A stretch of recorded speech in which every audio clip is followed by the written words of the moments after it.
Eh bien salut à tous et bienvenue sur Football Garden, c'est Bilal qui vous parle aujourd'hui. On se retrouve pour une toute nouvelle vidéo et les amis, on le tient, la première recrue de Chelsea va arriver au club et je suis très heureux de cette nouvelle. Vous avez dû le voir ce matin, on a eu le Heroigo qui est tombé et on est sur une info qui seulement s'est dépouillé en 24 heures parce que hier matin, on n'avait aucune information sur le fait que Chelsea était sur le joueur. Marco Palestra va signer à Chelsea et j'en suis ravi. Je l'avais mis dans ma vidéo Mercato Parfait, si vous vous souvenez bien pour ceux qui l'ont vu. Il était dans mes options à droite, mais lorsque j'ai tourné la vidéo et que je l'ai sorti, j'avais dit notamment que la piste était quasiment morte parce que le joueur allait signer à l'Inter. Et bien finalement, l'Inter s'est rétracté, Chelsea a remporté la bataille et Marco Palestra va signer en Première Ligue, va signer à Chelsea et j'en suis très heureux. C'est dans le schéma actuel un peu des joueurs, c'est un joueur que j'apprécie énormément et vraiment ça fait très plaisir de le voir au club. Donc du coup Marco Palestra s'est mis d'accord avec Chelsea, l'Atalanta et Chelsea aussi. On parle de 50 millions plus 5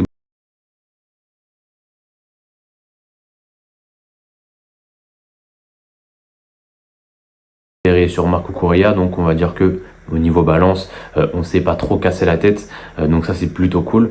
J'ai vu aussi pas mal de tweets disant que au club on apprécierait la versatilité, donc sa possibilité de jouer à droite comme à gauche, donc ça aussi c'est intéressant, ça dépend comment tu veux jouer, etc. Mais si tu veux jouer avec James à droite, tu peux peut-être imaginer un scénario où tu mets Palestra à gauche, sachant que le recrutement de Palestra vient tout de suite mettre une information claire sur la table. Chelsea jouera à 3 défenseurs cette année. Voilà. Marco Palestra, c'est un monstre offensif. Défensivement, il est ok, mais il est moins fort que Gusto, pour être honnête. Donc, aujourd'hui, le recrutement de Palestra nous permet d'assurer en fait avec quelle position on va jouer, avec quelle tactique on va jouer cette saison. Et ce sera avec une défense à 3. Marco Palestra sera piston, donc piston droit ou piston gauche, selon les envies du coach et selon les moments aussi. Évidemment, il démarrera à droite, mais s'il y a besoin à gauche, eh bien on le prendra. Est-ce que ça veut dire qu'on ne recrutera pas de piston gauche cet été? Je ne sais pas. Peut-être que DXZ, on y pense. Je ne sais pas vraiment, il n'y a aucune info par rapport à ça. Et j'espère quand même qu'on va recruter un piston gauche aussi, parce que voilà, on le sait à Chelsea, les blessures, ça va très vite. Suffit que par exemple un Reece James soit blessé et qu'un Malo Gusto soit suspendu, Palestra tu le fous à gauche ou à droite, en fait un des deux postes t'es un peu t'es un peu bizarre. Donc vaut mieux recruter un piston gauche également.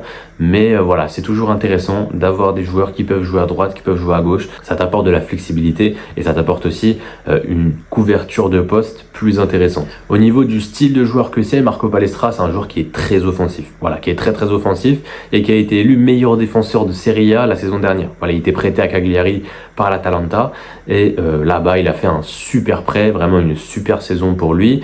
Et un peu à l'instar d'un Calafiori, j'ai l'impression qu'on se retrouve avec ce style de joueur-là qui, clairement, sont faits pour exploser au top niveau. Et c'est des joueurs qui, de base, parce qu'on le sait, l'Italie, c'est compliqué pour faire monter les jeunes. Voilà, pour faire jouer les jeunes en Italie, c'est très dur.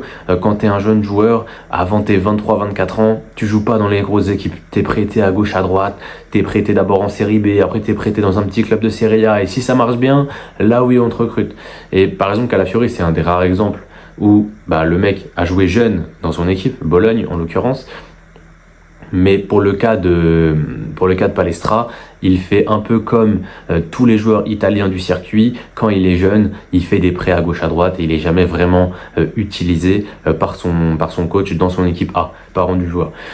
Donc voilà, aujourd'hui Marco Palestra il a saisi une opportunité avec Cagliari de s'exprimer en Serie A, il a fait un super prêt et dès son retour l'Atalanta voulait déjà le vendre. Je pense que ça en dit long aussi sur la mentalité des Italiens avec leurs jeunes joueurs.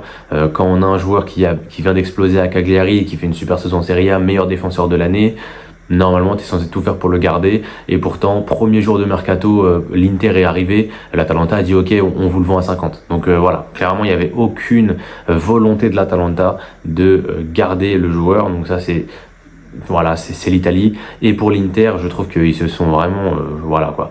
Je suis désolé, mais quand j'ai vu à cause de quoi ils tombaient pas d'accord depuis des semaines, parce que Palestra était d'accord avec l'Inter depuis pas mal de temps maintenant, l'Inter et l'Atalanta se sont pas mis d'accord parce que l'Atalanta demande 50 et l'Inter propose 45 plus 5, mais c'est lunaire en fait. C'est lunaire que l'Inter qui était à 45 millions peuvent pas mettre 50. C'est genre ça se joue à ça. Et Chelsea arrive, bah Chelsea pose directement la somme que l'Atalanta veut, et forcément l'Atalanta ils acceptent l'offre de Chelsea, pas celle de l'Inter.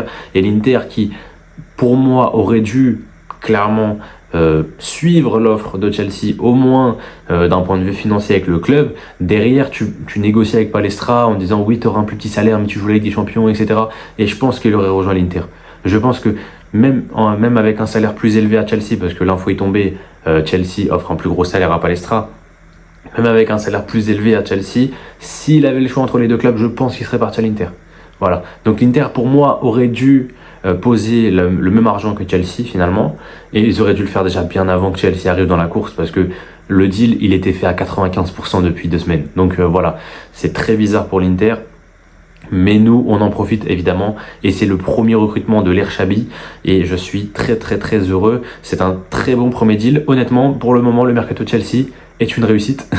Voilà, on a un Xabi Alonso qui arrive en tant que coach, un Marco Palestra qui arrive pour jouer piston droit. On va voir comment se déroulent un peu les autres pistes. Je sais qu'au milieu de terrain, si on vend Enzo, on sera intéressé par Wharton. Je suis pas ultra fan de l'idée, mais je peux comprendre le deal. Donc voilà. Ça peut être intéressant, à voir ce que ça va donner du coup. Mais voilà, je suis très très content pour le deal de Palestra. Je vous mets un peu les stats par rapport à Gusto. Comme vous pouvez voir, défensivement, il est moins fort que Gusto, mais offensivement, c'est n'importe quoi. Après, dans tous les cas, l'un comme l'autre en piston, ça fera largement l'affaire selon moi. Et voilà, je suis très heureux d'avoir les deux au club, parce que les deux pourront vraiment servir, même si on a vu que Gusto, on est peut-être sur une info comme quoi, si il voudrait, voilà, Maresca aime beaucoup Gusto apparemment. Donc voilà, on va voir un peu ce que ça va donner dans les prochains jours. Moi, je vous laisse là-dessus pour le moment. Voilà, ça va pas être une longue vidéo, j'ai rien de plus à vous dire pour l'instant. On va attendre de voir les matchs de pré-saison, etc. pour vraiment plus rentrer en profondeur. Mais Palestra, on est sur un joueur ultra offensif.